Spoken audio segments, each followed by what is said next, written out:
మీ ఎలాంటి వ్యాపార ప్రకటనలకైనా వెంటనే మా ఛానల్ సంప్రదించండి. నమస్తే. ఈరోజు మన స్టూడియోలో ప్రముఖ ఆధ్యాత్మికవేత్త, జ్యోతిష్య వాస్తు పండితులు, లలితాదేవి ఉపాసకులు బ్రహ్మశ్రీ నానాజీ పట్నాయక్ గారు ఉన్నారు. గురుగారితో మాట్లాడేద్దాం. నమస్కారం గురుగారు. శ్రీమాత్రే నమః. గురుగారు, శ్రావణ మాసం అంటే ముందుగా మనకు గుర్తొచ్చేది వరలక్ష్మి వ్రతం. ప్రతి ఒక్క కుటుంబం కూడా ఎంతో సంతోషంగా ఈ పూజ చేసుకుంటూ ఉంటారు.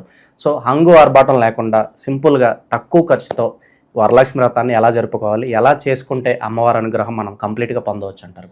చాలా మంచి ప్రశ్న వేశారండి. మొట్టమొదటిగా ఈ హంగు ఆర్భాటం అమ్మవారు ఎక్కడ అడగలేదు, మనం ప్రేమతో చేస్తున్నాం. అయితే ఈ హంగు ఆర్భాటం వెనకాతల మీరు అన్నట్టుగా కొంతమందికి ధనం లేకపోయినా అప్పు చేసి చేస్తుంటారు. అది మాత్రం అక్కర్లేదు. ఎందుకంటే అమ్మవారికి కావాల్సింది ఏమిటంటే భవానీ భావనాగమ్య, అంటే మీకు భావన చాలా ముఖ్యం. మనకి వెంకటేశ్వర స్వామి సంబంధించిన ఒక దాంట్లో కూడా ఒక వృత్తాంతం ఉంటుంది. ఏమిటంటే ఒక రాజు మన తిరుమల వెంకటేశ్వర స్వామి ఆలయంలో ఆయన రోజు బంగారు పుష్పాలతో పూజ చేసేవారు. అక్కడ ఆయనకి చేయగా ఒక రకమైనటువంటి దృష్టి వచ్చి ఆయన చేస్తున్నప్పుడు మహర్షులు అందరూ వచ్చి నమస్కారం చేసుకుని వెళ్తుండే కూడా ఆయన కనబడేది. ఆయనకు ఒక రకమైన గర్వం పెరిగి ఇంకా నా అంతటా భక్తులు ఇంకొకరు లేరు, నేను బంగారు పుష్పాలతో చేస్తున్నాను, వెంకటేశ్వర స్వామి స్వీకరిస్తున్నాడు, నాతో మాట్లాడు, ఇంకా అసలు తిరుగులేదు, ఇంకా అసలు నా అంత భక్తులు భూమి మీద ఉండడు అనుకొని ఉండగా ఒకరోజు ఉదయం నిద్ర వెళ్ళి తలుపులు తెరిచి అక్కడ ఉన్నటువంటి అన్నీ తీసేసి మళ్ళీ ప్రారంభించేవాడు పూజ, పొద్దున సాయంత్రం అలా. ఒకరోజు ఆయన వెళ్ళేసరికి మట్టితో చేసినటువంటి ఒక పుష్పం అక్కడ ఉంది. మట్టితో చేసిన పుష్పం అనేది ఇదేమిటి, మట్టితో చేసిన పుష్పం ఏంటి, నేను బంగారు పుష్పాలతో చేస్తుంటే అని వెంకటేశ్వర స్వామి ఏమిటిది అంటే, నా భక్తులు ఒక అతను చేస్తుంటే నేను ఎంతో భక్తిగా చేస్తే తెచ్చిపెట్టుకున్నాను. ఏమిటి స్వామి అంత భక్తుడా, మీరు మట్టితో చేసిన పుష్పాన్ని మీరు అంటే? అవును, ఆయన ఒక కుమ్మరివాడు ఏం చేస్తాడు, మట్టితోనే తయారు చేస్తాడు. నా కొయ్య బొమ్మను తయారు చేసుకుని పెట్టుకున్నారు. అంటే ఎక్కడ ఎవరు ఆయన అసలు అంటే, పలానా వీధిలో పలానా నెంబర్లో అక్కడ గుడిసె ఉంటుంది, ఆ గుడిసెలో ఉంటాడు ఆయన. అవునా అని వెళ్ళిపోతాడు. ఆయన వెళ్తుంటే ఈ కిరీటం ఇట్లా తలకి తగిలి కిరీటం పడిపోద్ది. ఆయన హాత్ చప్పుడుకి పరిగెట్టుకొని బయటకు వస్తాడు ఆ భక్తుడు. ఏమిటంటే, అయ్యా మీకు వెంకటేశ్వర స్వామి పూజ చేస్తున్నారంటే మీరు రోజు స్వామివారు నాకు చెప్పారంటే, అవునండి అని కొయ్య బొమ్మ చూపిస్తాడు. అరే నిజమే కదా, కొయ్య బొమ్మ ఉంది, ఆయన మట్టి వాటితోనే పెడుతున్నాడు. అప్పుడు వెంకటేశ్వర స్వామి అక్కడి నుంచి ఇలా ఆవిర్భవించి, నాకు నువ్వు దేంతో చేస్తున్నావు అనేది ముఖ్యం కాదు, నువ్వు బంగారు పుష్పాలతో చేసిన భావన ముఖ్యము, మట్టి పుష్పాలతో చేసిన భావన ముఖ్యం అని చెప్పడం. అంటే ఇక్కడ మనం అర్థం చేసుకోవాల్సింది ఏంటి, నువ్వు హంగామా చేయడం కాదు కావాల్సింది, నీ మనసులో ఎలాంటి భావన ఉంది. అక్కడ ఏదో మట్టి బొమ్మ అంటే ఏదో మనం విగ్రహానికి చేస్తున్నాం అనే భావనతోనో, పటానికి చేస్తున్నాం అనే భావనతోనో, ఏదో హడావుడిగా చేయాలి కాబట్టి చేస్తున్నాను అనేటువంటి భావనతోనో ఫస్ట్ అలా చేయకుండా ఫస్ట్ మీరు చేయాల్సింది ఏంటంటే, మైండ్లో నుంచి నేను వరలక్ష్మి వ్రతం చేసుకుంటున్నానంటే అమ్మవారు, ఇది ట్రూ అండి నేను చెప్పేది. మీరు ఇలా కూర్చొని గణపతి పూజ ప్రారంభించగానే మీ కుడివైపు దేవతలు, ఎడమవైపు రాక్షసులు ఉంటారు చూసారా, ఇలా కుడివైపు ఆ గణపతి వచ్చి నిలబడతారండి. ఆయన పూజలు అందుకొని వెళ్ళిపోగానే అమ్మవారు వచ్చి నిలబడుతుంది. మీరు చేసేటువంటి పూజని ఖచ్చితంగా ప్రతిదీ చూసి మీకు ఎంత ఫలితం ఇవ్వాలి అనేటువంటిది ఆవిడ ఇస్తుంది. మీరు ఈ పూజలో మీరు ఉదాహరణకి అలా కూర్చున్నారు, అన్నీ ఉన్నాయో చూసుకోండి, అరే కొబ్బరికాయ లేదని మళ్ళీ లేచోసారి, పువ్వులు లేదని లేచోసారి వెళ్తే ఎలా ఉంటుంది? ఎప్పుడు కూడా పూజ మధ్యలో లేవకూడదని చెప్తుంది శాస్త్రం. మీకున్న దాంట్లో చేసుకోండి. మీరు బంగారాలు వెండులు అన్నీ పెట్టేసి పూజ చేసినా ఫలితం ఉండదు.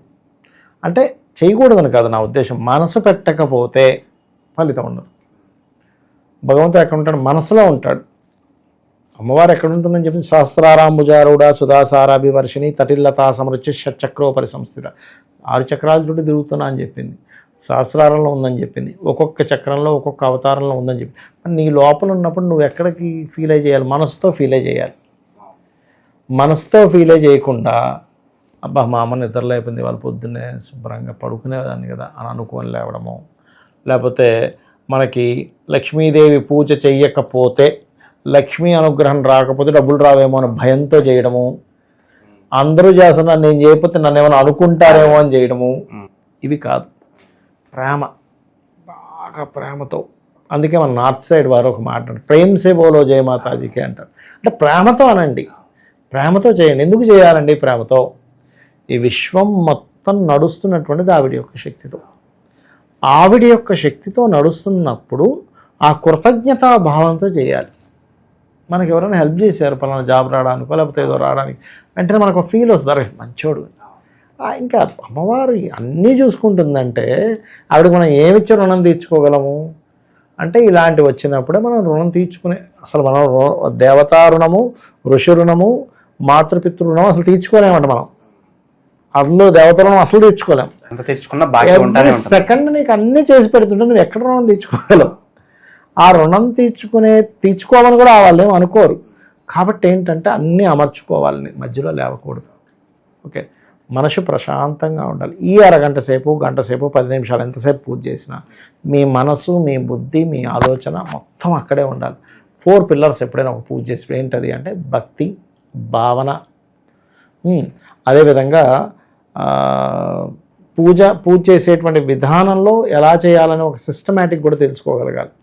ఇలా ఏంటంటే మీరు ఎప్పుడైనా సరే పూజ చేసేటప్పుడు కొన్ని విషయాలు ప్రధానంగా తెలుసుకోమని చెప్పింది శాస్త్రం. ఏమిటది అంటే పూజ చేసేటప్పుడు మధ్యలో ఎవరినైనా సరే కసురుకోవడం కానీ, మధ్యలో ఎవరినైనా సరే కోప్పడడం కానీ, పెద్ద పెద్ద కేకలు వేయడం కానీ అస్సలు చేయకూడదు.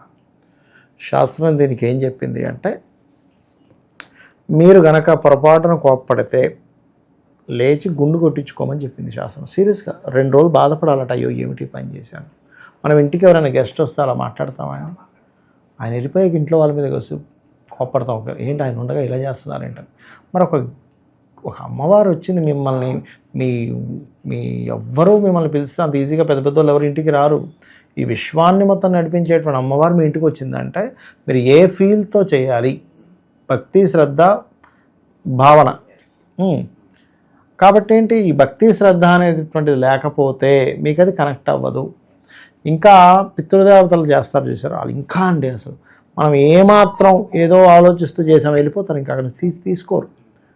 మీకు ఏదైనా పుణ్యం వస్తుంది అంటే తీర్థయాత్రల ద్వారా, నిత్య పూజ ద్వారానే వస్తుంది, లేదా ఇలాంటి విశేషమైనటువంటివి అది చేస్తూ.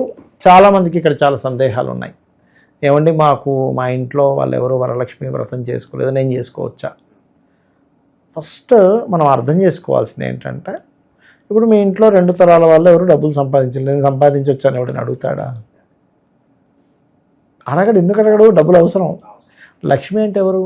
అన్నిటికీ ధైర్యలక్ష్మి. అష్టలక్ష్ములు ఉన్నారు. ధైర్యలక్ష్మి, ఆదిలక్ష్మి, ధనలక్ష్మి, విద్యాలక్ష్మి, విజయలక్ష్మి, వీరలక్ష్మి, ఇలా అష్టలక్ష్ములు ఉన్నారు. ఈ సంతాన లక్ష్మి. కాబట్టి నాకు ఇది వద్దని నువ్వు అనగలవా అంటే అన్నిటికీ లక్ష్మి ఆవిడే. కాబట్టి మనం చక్కగా కలశం పెట్టుకోవచ్చు. కలశం నేను పెట్టుకోకూడదేమోనండి, ఏం అక్కర్లే. కలశం ఎందుకు పెడతారంటే ఒక యాంటీనాలా పనిచేస్తుంది. చక్కగా మీరు ఒక ప్లేట్ తీసుకొని అందులో కొంత బియ్యాన్ని వేసి కలశం పెడతారు. ఎందుకంటే ఆఖరి రోజు మనం పూజ అయిపోయిన తర్వాత ఆ బియ్యం తీసి ఇంట్లో ప్రసాదంగా తయారు చేసి మళ్ళీ అమ్మవారికి సమర్పించి ప్రసాదంగా ఇంట్లో వాళ్ళు మాత్రమే తీసుకుంటారు దాన్ని. ఆ కలశంలో నీళ్ళు, యాలకులు, ఒక 3-5 కాయిన్స్ వేస్తారు. ఇంకొన్ని సుగంధ ద్రవ్యాలు కూడా వేస్తారు. కొబ్బరికాయ పెట్టి ఒక జాకెట్ పీస్ పెడతారు. ఈ కలశం పెట్టి అమ్మవారి పటం పెట్టి పూజ చేసేటువంటి విధానంలో సంకల్పం చెప్పుకోవడం, ఆచమనం చేసుకోవడము. అలాగే మనకి ప్రత్యేకంగా ఏంటంటే అక్కడ చాలామందికి సందేహం ఏంటంటే ఏం చదవాలనేటువంటి ఒక చిన్న సందేహం ఉంటుంది. ఏమి టెన్షన్ పడక్కర్లా. ముందు శుక్లాంబరదన గణపతి చదువుకొని సంకల్పం చెప్పుకొని గణపతిని చదువుకున్న తర్వాత లక్ష్మీ అష్టోత్తరాలు చదువుకోవచ్చండి. శ్రీ సూక్త పారాయణంతో చేయవచ్చు, తప్పేమీ లేదు. శ్రీ సూక్త పురుష సూక్తాలతో కూడా చేసేవాళ్ళు ఉంటారు. అయితే ఇవేమీ నాకు రావండి, ఓం వరలక్ష్మీదేవి అయిన మహాన్ ఒక్కొక్క పుష్పాన్ని వేయచ్చు, ఒక అక్షింతను కూడా వేయచ్చు. ఇక్కడ మీరు ఏంటంటే ఎన్ని చదువుతున్నా మీ మనసు అక్కడ లేకపోతే ఎన్ని చదివైనా వ్యర్థము. ఇది కంప్లీట్గా అర్థం చేసుకోవాలి. మధ్యలో లేవడం, లేకపోతే ఆ కెమెరా ఫోటో తీయరా అని చెప్పి అన్నాం, మీ కాన్సన్ట్రేషన్ అంతా ఫోటోల మీద, వీడియోల మీదకి పోతుందిగా. మీరు గెస్ట్గా వెళ్ళారు వాళ్ళ ఇంటికి, మీకు కాఫీ ఇస్తే ఏమైనా ఫోటో తీయండి, అది ఇచ్చేసి మళ్ళీ ఫోటో తీయలేదంటే ఎలా ఉంటుంది మీకు? ఎందుకు వచ్చానరా ఇక్కడికి? ధ్యాస అనేది కంప్లీట్గా పూజ మీద కేంద్రీకృతమై ఉండాలి. పూజ మీదే ఉండాలి. ఎందుకంటే అక్కడ అమ్మవారు వచ్చింది. నీ కంటికి నీ మాంసనేత్రాన్ని కనిపించట్లేదు కానీ అమ్మవారు వచ్చింది. ఇంత నువ్వు కాన్సన్ట్రేషన్గా చేసిన తర్వాత కూడా, హారతి ఇచ్చిన తర్వాత కూడా అమ్మా ఏదైనా తప్పు ఉంటే క్షమించు, ఎందుకంటే నాకు తెలిసిన జ్ఞానంతో నేను చేశాను. ఏదైనా దోషం జరిగి ఉంటే నన్ను క్షమించమ్మా అని మనస్ఫూర్తిగా అడగాలి. అంటే మనం చాలా పెద్ద దోషం పడుకొని చేసాం, అప్పుడు మనం ఏంటి బై హార్ట్ఫుల్గా బెస్ట్ ఫ్రెండ్ అనుకోండి ఎలా అడుగుతాం, అరే నేను ఏదైనా నీకు తప్పుగా మాట్లాడుంటే క్షమించరా. ఒక తండ్రి ఒక్కోసారి కొడుకుని అనేసి బాధపడతాడు, లేకపోతే కొడుకు తండ్రిని అనేసి బాధపడతాడు, నాన్న సారీ నాన్న అని కళ్ళ నీళ్ళు తెచ్చేసుకొని పట్టేసుకొని అడుగుతాడు. అలా మీరు ఫీల్ అయ్యి అడగాలి, ఏదో అది కాదు. అక్కడ ఫీల్ ఈజ్ మోస్ట్ ఇంపార్టెంట్ పూజలో. మీరు ఎంత ఫీల్ అయ్యి చేస్తే అమ్మవారు మీతో నిరంతరం ఉంటుందండి. దాసుల్లాగా పనిచేస్తారు దేవతలు తెలుసా, సీరియస్గా చెప్తున్నా. వాళ్ళకి పని చేసి పెట్టాలన్నట్టుగా పక్కన ఉంటారు, ఎప్పుడు వాళ్ళని రక్షించుకుంటూ ఉంటారు. ఇది తెలియక మనం ఏదో సరే ఇంట్లో వాళ్ళు చెప్పారు కదా అనో, అసలు చెయ్యాలో వద్దు అని అసలు నమ్మకం ఉండి లేనట్టుగా, ఉందేమో చేయకపోతే ఏమో అవుతుందేమో, ఇవి కాదు. ఒక తల్లిని తండ్రిని ప్రేమించేవాడు లెక్కలేసుకొని ప్రేమించడు, ఒక బిడ్డని తల్లి లెక్కలేసుకొని ప్రేమించదు. అలా చేయగలగాలి. సో నిత్యం ఎలాంటి మంత్రాలు శ్లోకాలు జపిస్తే బాగుంటుంది అంటారు, విశేషంగా ఈ శ్రావణ మాసంలో? ఒకటేనండి, లలిత చదువుకోవచ్చు, లేదా శ్రీమాత్రే నమః, బ్రహ్మాండమైన మంత్రం, దానికి మించిన మంత్రమే లేదు. సో ఓవరాల్గా వరలక్ష్మి వ్రతం పూజా విధానం ఎలా ఆచరించాలి మీ మాటల్లో అద్భుతంగా వివరించారు. ధన్యవాదాలు గురు. శ్రీమాత్రే నమః.